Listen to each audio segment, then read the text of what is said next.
محمد وعلی آل محمد وبارک وسلم۔ اعوذ باللہ من الشیطان الرجیم، بسم اللہ الرحمن الرحیم۔ تمام سننے والوں کو السلام علیکم۔ سورۃ البقرہ آیت نمبر 177 سے لے کر 182 تک انشاءاللہ تعالی دیکھ لیتے ہیں۔ آج نیکی کیا ہے اس کی اللہ تعالیٰ بتا رہے ہیں۔ فرمایا لیسا نہیں ہے البرا نیکی ان یہ کہ تولو تم پھیر لو وجوہکم چہرے اپنے قبل المشرقی والمغربی طرف مشرق یا مغرب کے ولیکن اور لیکن البرا نیکی یہ ہے اللہ کے ساتھ خاص نیکی اب اللہ تعالیٰ بتا رہے ہیں تدبیر سے کہ کیسے ایک دوسرے کے بعد نیکی پہلے سب سے کیا چیز فرمایا اور لیکن نیکی یہ ہے من جو کہ آمنا ایمان لائیں جو لوگ آمنا ایمان لائیں باللہ اللہ پر والیوم الآخر اور دن آخرت پر والملائکتی اور فرشتوں پر۔ اب فرشتوں کو ہم نے دیکھا تو نہیں ہے مگر ہمارا یقین ہو اس بات پر، اور فرشتوں میں سب سے بڑا فرشتہ جو ہے وہ حضرت جبرائیل علیہ السلام ہیں۔ اور پھر فرمایا اس کے بعد والکتابی اور کتاب پر والنبیین اور نبیوں پر۔ اب رسولوں کا نام ساتھ نہیں آیا، جتنے پیغمبر آئے سارے ہی نبی ہیں، رسول نبی نہیں ضروری مگر نبی جو ہیں وہ سارے ہی رسولوں کو بھی نبی اس لیے والنبیین اور نبیوں پر۔ وآت المال اور دیں مال کیسا علی حبہ باوجود محبت اس کی کے ذوی القربی سب سے پہلے نام کس کا آ گیا رشتہ داروں کا، پھر آیا والیتامی اور یتیموں کا، پھر آ گیا والمساکین اور مسکینوں کا۔ مسکین آپ صلی اللہ علیہ وسلم کی حدیث پاک کا مفہوم ہے کہ مسکین وہ نہیں ہے جو مانگتا ہے لقمے دو لقمے، بلکہ مسکین وہ ہے جو اپنے آپ کو ایک مسکین وہ بھی ہے جو اپنے آپ کو چھپا کے رکھتا ہے۔ تم دیکھو تو پہچاننا، دیکھو غور کرو گے تو تمہیں پتہ چلے گا، وہ نہ تو منہ سے کبھی بتائے گا اپنے آپ کو چھپائے گا بھی، وہ مسکین۔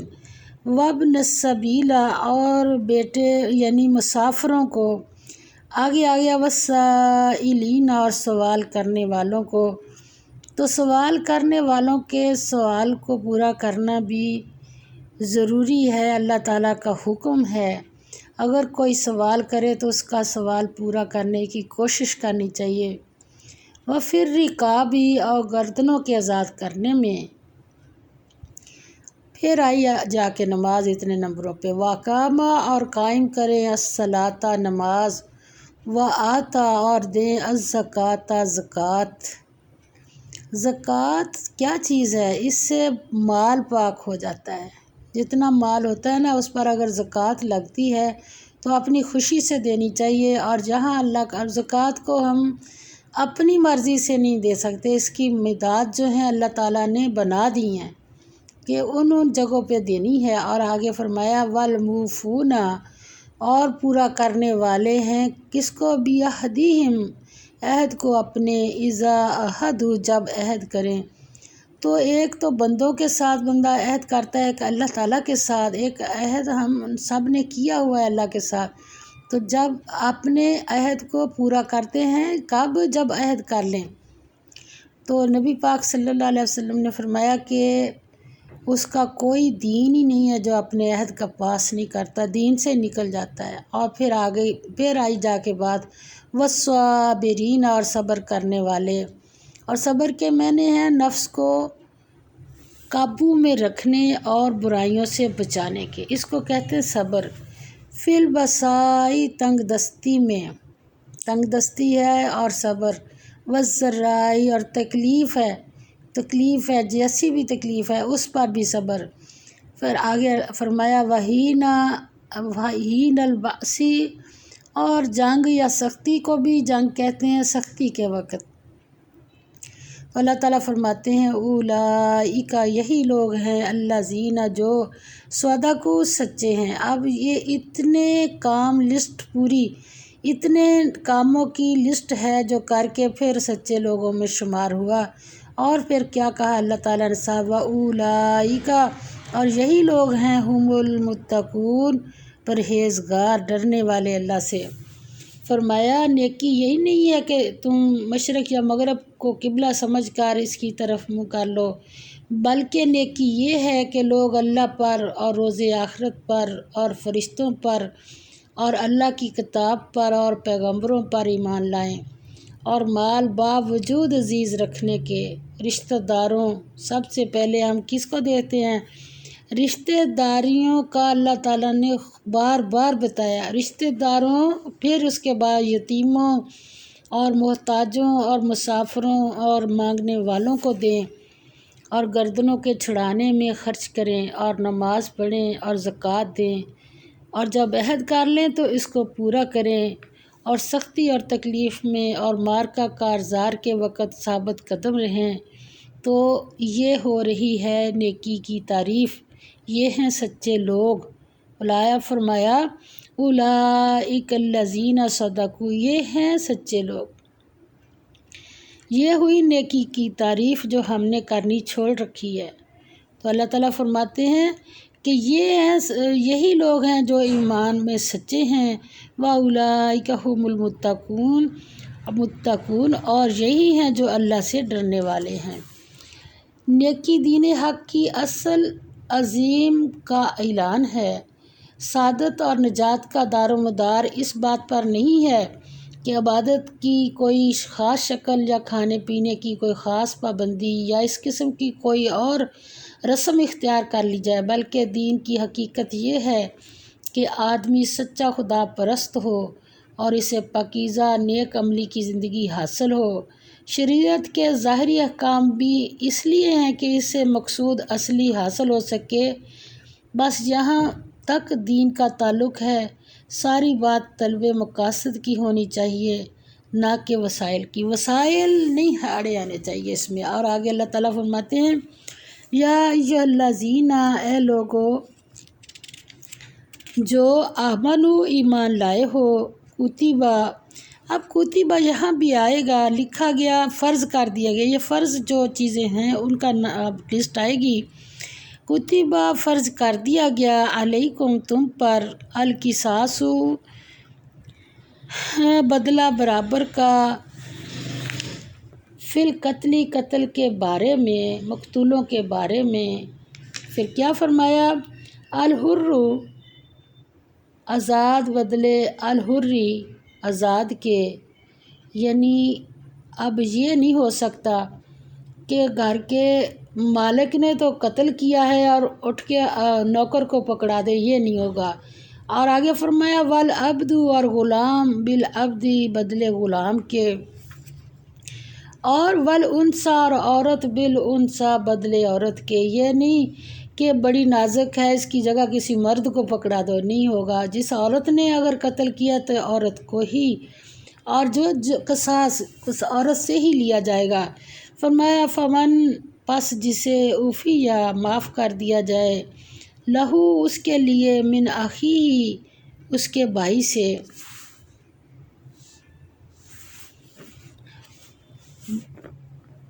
اس کے بھائی سے،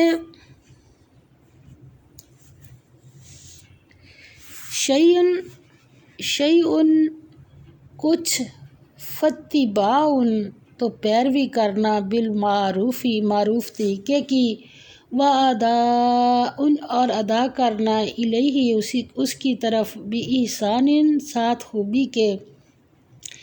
ذالک، یہ تخفیف، آسانی ہے، کس کی طرف سے؟ من ربکم، تمہارے رب کی طرف سے، اور کیا ہے، ورحمت اور رحمت ہے۔ آگے فرمایا فمن پھر جو کوئی ارتدا زیادتی کرے بعد ذالک اس کے، فلہ تو اس کے لیے عذاب ہے علیم دردناک، یعنی اگر آزاد قتل کرے تو اسی آزاد سے قصاص لیا جائے گا۔ اسی طرح اگر کوئی غلام یا عورت قتل کرے تو اسی غلام یا عورت پر قصاص کا حکم لگے گا۔ فرمایا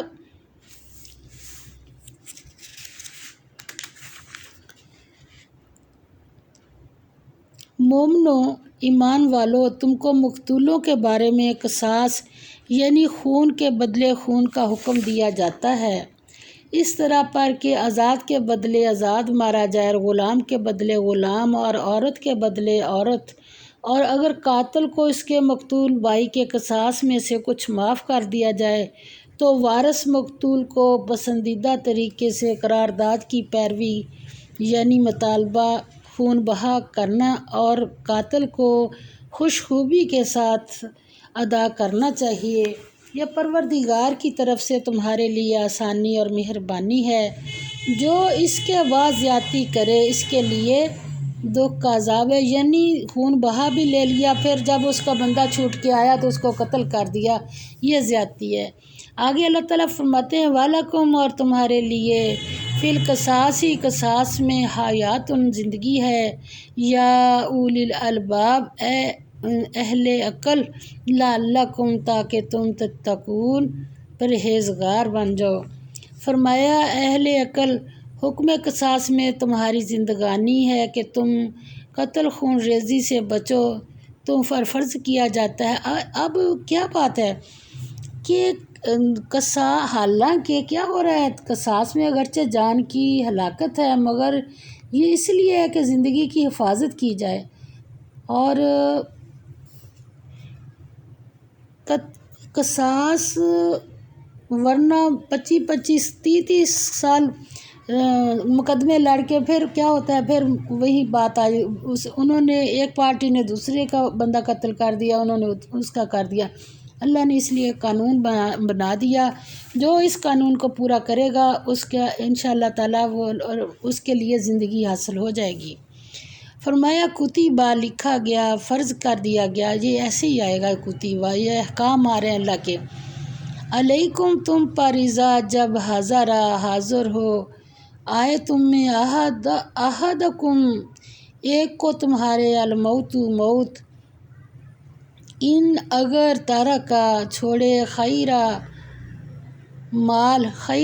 مال، اب مال اگر ہو تو وہ تھوڑے مال کی بات، خیرن کا مطلب ہے بہت سارا مال، الوصیت وصیت کرنا، للوالدینی ماں باپ کے لیے، والاقربین اور رشتہ داروں کے لیے، بالمعروفی بمطابق دستور، حقاً حق ہے، علی المتقین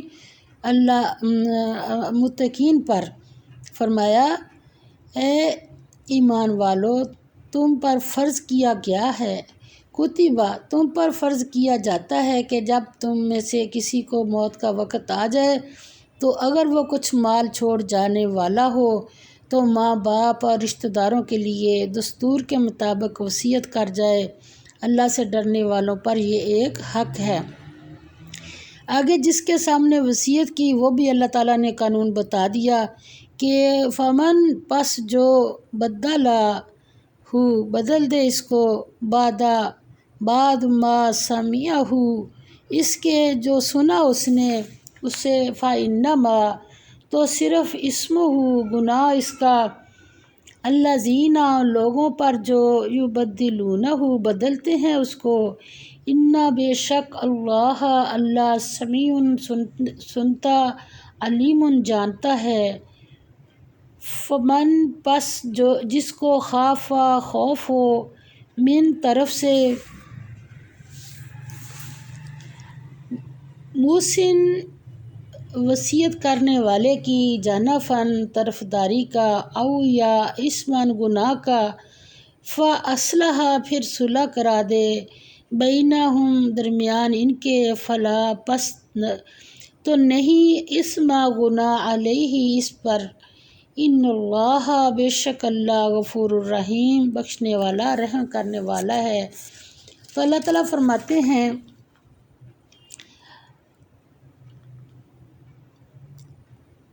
کہ جب تم میں سے کسی کو موت کا وقت آ جائے تو اگر وہ کچھ مال چھوڑ جانے والا ہو تو ماں باپ اور رشتہ داروں کے لیے دستور کے مطابق وصیت کر جائے۔ اللہ سے ڈرنے والوں پر یہ ایک حق ہے، جو شخص وصیت کو سننے کے بعد بدل ڈالے تو اس کے بدلنے کا گناہ انہی لوگوں پر ہے جو اس کو بدلیں، اور بے شک اللہ سنتا جانتا ہے۔ اگر کسی کو وصیت کرنے والے کی طرف سے کسی وارث کی طرفداری یا حق تلفی کا اندیشہ ہو تو اگر وصیت کو بدل کر وارثوں میں صلح کرا دے تو اس پر کچھ گناہ نہیں، بے شک اللہ بخشنے والا اور رحم کرنے والا ہے۔ صلح کیا کرا دے کہ اس وصیت کو صحیح جیسے حق بنتا ہے ایسے اس کو، مرنے والے کی وصیت ایک مقدس امانت ہے، جو لوگ اس کے امین ہیں اس پر بے کم و کاست عمل کرنا ان کی ذمہ داری ہے۔ اگر وہ اس وصیت میں خیانت کریں تو وہ خود اس کے جواب دہ ہوں گے، وصیت کرنے والا اور اس سے فائدہ اٹھانے والے جواب دہ نہ ہوں گے۔ اگر وصیت کرنے والا کسی کی حق تلفی کر رہا ہو یا اپنی دولت و مال کو کسی گناہ کے کام میں وقف کر رہا ہو تو حالات کے مطابق فریقین مجلس میں متعلقہ وصیت کرانے میں کوئی متفقہ اور مفید وصیت کرانے میں کوئی گناہ نہیں۔ وصیت کے 3 مقاصد ہیں: مرنے والے کی اپنے مال سے متعلق ذمہ داری پوری ہو، وارث گناہ اور فضول خرچی سے بچ جائے، اور تمام اہل حق کو اس مال متروکہ سے فائدہ پہنچے۔ یہ نظام دیوانی کی دفعات ہیں جو اللہ نے ہمارے اوپر نازل کی ہیں۔ اللہ تعالیٰ ایسے ہی ہمیں مالداروں کو اپنی مال کی صحیح تقسیم کرنے کی توفیق دے، اور ہمیں اس علم کو سیکھنا چاہیے۔ وآخر دعوانا الحمد للہ رب العالمین۔